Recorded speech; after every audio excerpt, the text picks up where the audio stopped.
Lloydminster RCMP detachment has a new staff sergeant in charge. Now, in this edition of our RCMP Monthly, Staff Sergeant Joe Wenish joins us in studio to officially introduce himself to the border city. Well, thank you so much for joining me. Thanks for having me. All right, so we're just going to get in there. You are the new staff sergeant here at the Lloydminster detachment. And so, of course, for our viewers who may not know you, just kind of give us a little bit of a background of where you were before this and, you know, before coming here. Okay, I spent the last 7 years in Fort McMurray.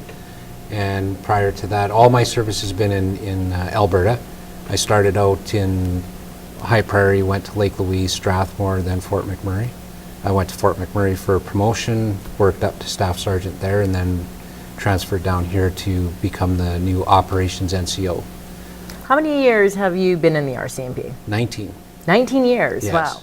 All right, so what is it about the Lloydminster detachment that you want to come here and continue several more years? It's another opportunity for me. In Fort McMurray, I was a watch commander. Down here, I'm second in charge of the detachment. There's a lot more to the position, other responsibilities, and just a different way for me to move my career.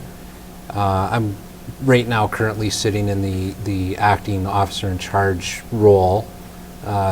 We're expecting that the new inspector will arrive hopefully sometime this summer. To take over command of the detachment. So this is pretty big, though, the fact that Lloydminster for the last few years have had just a staff sergeant, but now we will have a staff sergeant and an inspector. So what does this mean for the local detachment?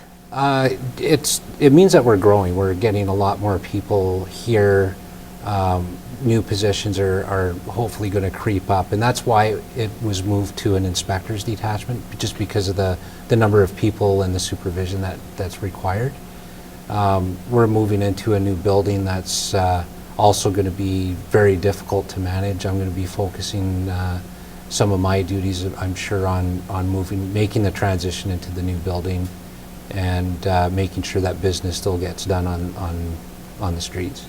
Thank you very much for joining us. Once again, this is Staff Sergeant Joe Wenish with the Lloydminster RCMP detachment. Thank you. Thanks for having me.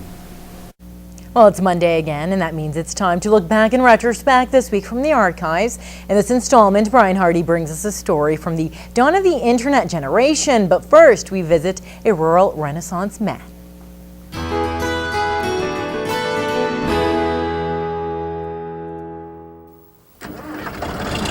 This week in 1989, we meet a multi-talented organic farmer.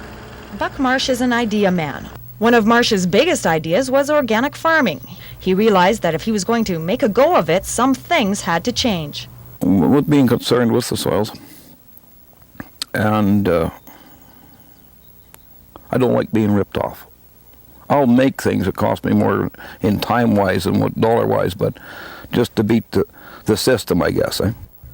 Marsh made a go of organic farming after 5 years, but his story doesn't end there. Marsh was filled with ideas, and one of those was to make his own fuel. He uses old wasted oil from local garages.